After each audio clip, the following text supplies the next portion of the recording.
Esri's ArcGISExplorer desktop is a free GIS viewer that gives you an easy way to explore, visualize, and share GIS information. ArcGISExplorer adds value to any GIS because it helps you deliver your data to a broad audience. It also puts this data in a format that's very familiar to your audience. They're probably used already to using MapQuest, Google Earth, Bing Maps, or indeed they may already be using ArcGISExplorer. It's becoming very popular. This product gives your client a free and easy access to use ArcGIS base maps, layers, ArcGIS services that are available on ArcGIS Server, and they can also add photos, reports, and videos and mash up other information to the maps that you already have. And they are also able to perform some spatial analysis, proximity, modeling, and research in the ArcGISExplorer environment. From this window, we see the option to download the ArcGISExplorer or the alternative to try the version online. Let's first try the online version and become a little familiar with that. On clicking, it loads ArcGISExplorer into your browser and gives you a suite of maps that you can choose to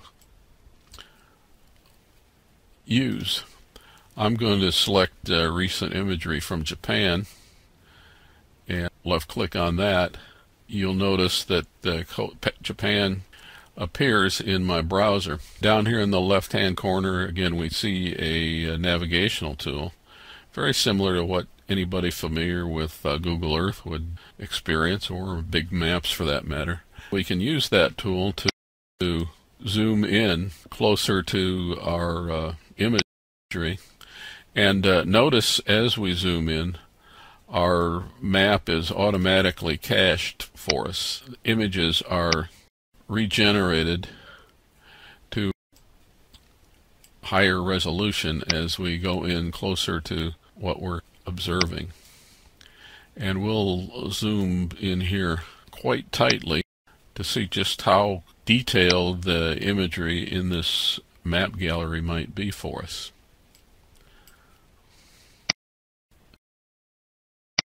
As we go, we can see it looks like we're looking at approximately 1 foot imagery, maybe not quite that good, but certainly sufficient to make out the details of buildings here. We can see that we've got a road winding through the hills and along the coast. By just selecting with our cursor and dragging, we can pan around this image and observe aerial photography in the area. We can also use the ArcGIS Online to create our own maps, and in order to do that, we can just go to New Map. It comes up with a default base map of the United States. If this isn't the map that we want to use as our base map, we can go to the base map icon, click on it, and select the base map that we'd prefer. In this case, I'm going to choose the Bing Maps Hybrid, and you'll notice that that then becomes our base map instead of the previous one. Now, the place I want to work on this map is near Bellwood, Florida. So in order to get to Bellwood, I'll just go to the Find Places and type in Bellwood, Florida, and hit Enter. It zooms me to the place I'm looking for. The map I want to make is just a simple map documenting a recent fishing trip. The first thing I'm going to look for on this map is where we launched our boat. But first, I'd like to add some more information to this map. The way I'll do that is to go and click on the Add Content icon. I want to add the information from a topo map to this base map that I've got, so I'm going to type in topographic and hit enter to search it. Notice that I get a selection of maps that meet my topographic criteria. And the one that I'm going to select here is the USA topographic maps, I believe. Here's the details. I'll check the service details. I've got imagery for the world and detailed topographic maps for the United States at multiple scales, and that's what I want. So I'm going to add that to my map. Notice as it comes up on the map that it completely opaque. That is, I can't see through it. It's not transparent. And what I would like to do is make this transparent so that I can use the information on the topo map and the map imagery that are underneath at the same time. So I can tell I'm done with that, and notice now it comes and gives me opportunity to add more features or work with the layers. I'm going to choose to work with a topographic layer. As I go out here to details, it gives me a zoom bar that I can adjust the opacity or the transparency of my top layer, which is a topo map, and get it so that I can see the information that I want to see on the topo map and then still be able to see the imagery underneath it. Once I am happy with that, I can dismiss that window, and now I'll zoom down to take a look at the details of my map. One of the things that I know I'm looking for on the map is there's a launch area in Delaspine. Assume that's how you pronounce it. As I zoom out here, I see Delaspine, and I also know the areas south of the NASA Causeway and south of this power plant, and north of the other power plant down here. And this looks like it might be a launch area, so I'm going to zoom in. This is the spot that I'm looking for. Now that I've got to where I want to be and got the information available for my users, I want to add some more information to this map. And in order to do that, I can come up here to mapping and tell it I want to create some features. And when I do that, I get some options of what to create here on the window. And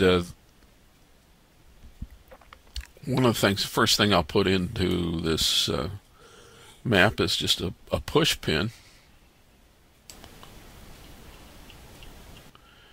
And I'll drag that, and I'll put it right at the entrance to the ramp that I want to use. Then I will look for some more symbols, and what I want are recreational symbols, so I'll click on recreation, so create layer, and now I get some symbols that are suitable for a recreational map. And one of the important things that is always good to know on a fishing trip, other than where the fish are, is where the restrooms might be.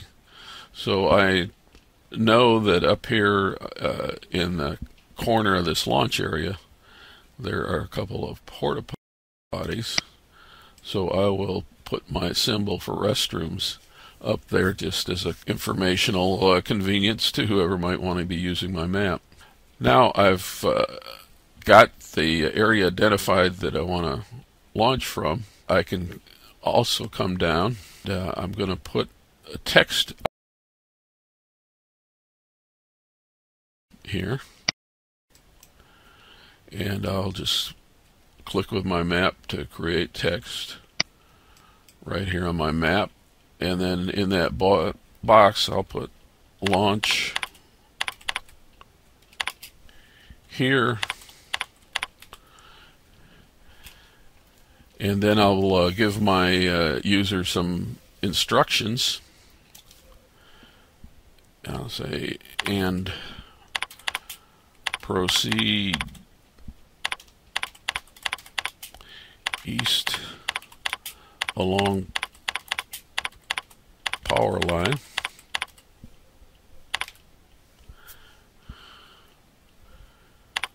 towards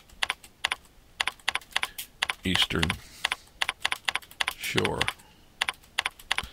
Yeah, I'm going to break that up, so I'm going to put a return right there after power line. And there is my note. When I'm finished with that, I can click, and the note is now part of my map. Now we'll create some other features to add more information to our map that a potential user or fisherman might find useful and interesting.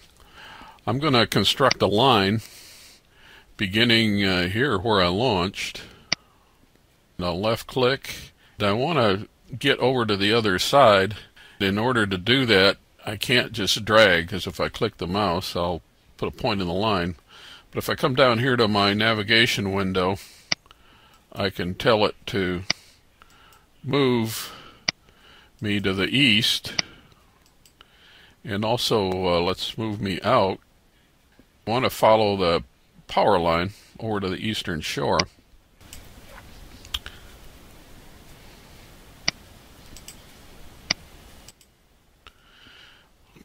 I'm looking for the edge of the grass, which I can use my aerial to find, and I can then left click when I find my destination point, locate vertex on my line, and then I can go to where I want to finish, double click. There I have my line constructed. We'll put a text note at the end of this line for some instructions. Again, we'll pick recreation in our layer, select text, and left click, put some instructions for our user here. Say start fishing here and work the edge of the grass.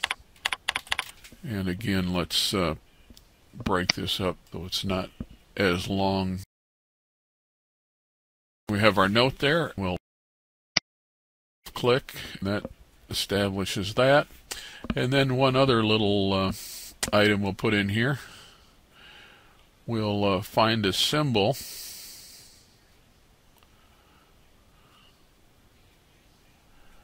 I guess we'll just use oh, here's a cross. And I'll put that symbol right down here. And I want to add some text with that. And we'll take 24-inch speckled trout caught here.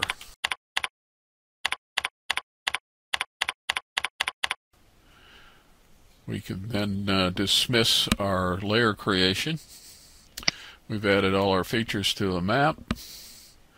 Let's zoom out and see our whole map. A little tighter than that. Here is our completed fishing map. We can tell it that that's done. We want to save. Here is our saved map. I've saved it to My Maps. We click on it. We're able to retrieve it back. Also, being saved at that My Maps location, we can provide anybody else that location, and they can go on ArcGIS online and retrieve our map and go catch all our fish.